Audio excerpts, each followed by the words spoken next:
cities in the Arab world didn't have even schools at that time. We don't only have an American system, we are also have a French system and so many French schools.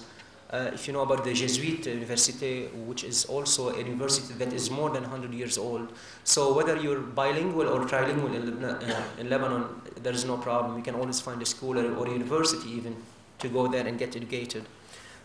Also mentioning that during the war years, 75 to 90, the level and the quality of education was affected negatively, unfortunately, which is something normal in any country that stays in a war period for 15 years. Another yes was the financial stability, and the biggest proof was the financial crisis over the last 2-3 years.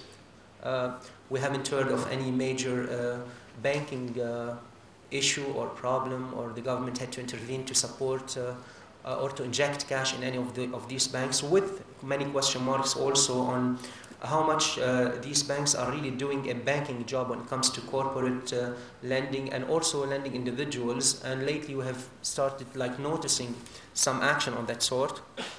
And at the same time, the role of the Central Bank of Lebanon in regulating and supervising on a daily basis the functioning of the banking system when it comes to risk management, when it comes to the percentage of their lending portfolio, how much is allocated to real estate or to any other risk instrument. Just to mention that, for example, derivatives, as much as I know, are not allowed at all to be part of any bank portfolio when it comes to investment. The cost structure in Lebanon definitely is an advantage. The minimum wage in Lebanon is considered one of the lowest in the whole region, and you don't have to pay all the benefits that you pay expats here in Dubai or any Gulf cities. So definitely you have much more candidates to choose from, and at the same time at a very good, let's say, with good incentives and low cost. Another yes was definitely the location of Lebanon, the crossroad of so many civilizations since the Phoenician days, which was a blessing and a curse at the same time. But at least this geographic location makes Beirut and Lebanon at a very good advantage when it comes to doing business with the rest of the Levant or also with the North African states. The weather definitely is a big yes. The average temperature in Lebanon is like 25 degrees or less, and the maximum it can reach maybe 35 to 36, and the lowest 10 to 11. So we all know that you can do ski in Lebanon during the day or whatever, and next morning you can go and do ski nautique, on the beach side. So this is something that we really like about Lebanon, in addition to the quality of life. Although Lebanese have so many differences and they like to fight each other and argue too much among themselves, but they are very receptive and open to other cultures and to other society or people coming from abroad.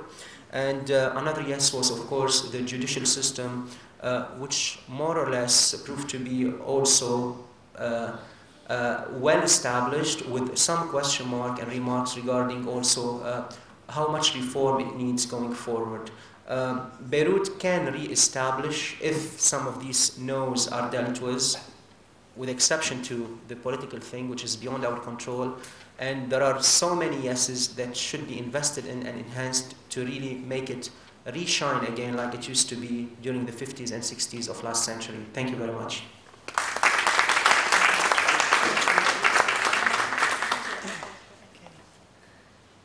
Thank you very much, Hisham. And last but not least, I'm going to call Sean Evers up to the podium to present his table's argument. Thank you, Sean. Thank you. My table was presented with the question, or the theme of the forum today, which was the Middle East cannot support more than one hub. Argue for or against the motion and provide 5 points to support your mission statement. We came to the view that yes, the Middle East can support more than one hub, business hub. Maybe the can part had some debate around it, but would support more than one business hub, and that was for the 5 following reasons. The first was yes, because the region has 3 definitive geographies. Obviously there's the Gulf, there's North Africa, and there's the Levant, and so just by the simple weight of 3 geographic locations within the region, sort of recognized geographies of their own right, that gave them the fact that there would be multiple hubs and hubs in those respective places. Of course, we tagged on at the end, we whispered to each other, Israel as well. And so they have an economic activity of their own. Second reason was that each of these 3 regions that make up the Middle East, generally recognized Middle East, of course, it's North Africa and the Levant, but they all are feeding and supporting and trading with their own respective regions outside of those regions. So in the Gulf, of course, we have the very significant Asia, South Asia, India, Pakistan, and we see now Dubai becoming recognized headquarters. For my previous employer, for example, Bloomberg has established Dubai as the headquarters for the Middle East and South Asia, and there are many other companies looking at that model. We have North Africa as a big market feeding into Africa. The Libya leader considers himself the king of Africa rather than the Middle East, but North Africa is feeding both into Europe and with energy, with pipelines crossing from Libya into Italy and so on, and then also into Africa, and then the Levant feeding into Central Asia, into Turkey. So each of these respective regions can support hubs because they are in turn neighbors to greater economic zones. The other reason why we felt the answer was yes, because of the engine that the petrodollar drives. It's such a significant amount of wealth, and increasingly becoming more and more so as the oil price is averaging now closer to $100 a barrel rather than in the 90s when it averaged $20 a barrel on average. That amount of petrodollars can feed a lot of economic activity. Obviously, a lot of it's pouring into Lebanon and into Syria. We see it into North Africa, into Cairo, into Sudan, in multiple different ways. So the petrodollar weight, if you like, and that looking forward over the next decade, that amount of revenue and wealth will feed into these other parts of this wider region and generate economic growth, and with that, activities in those regions.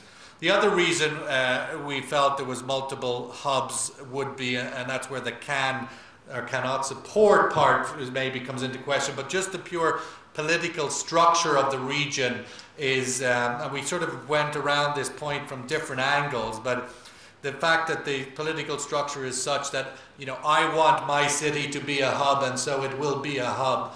And I have the depth of pockets to ensure that is the case is one thing.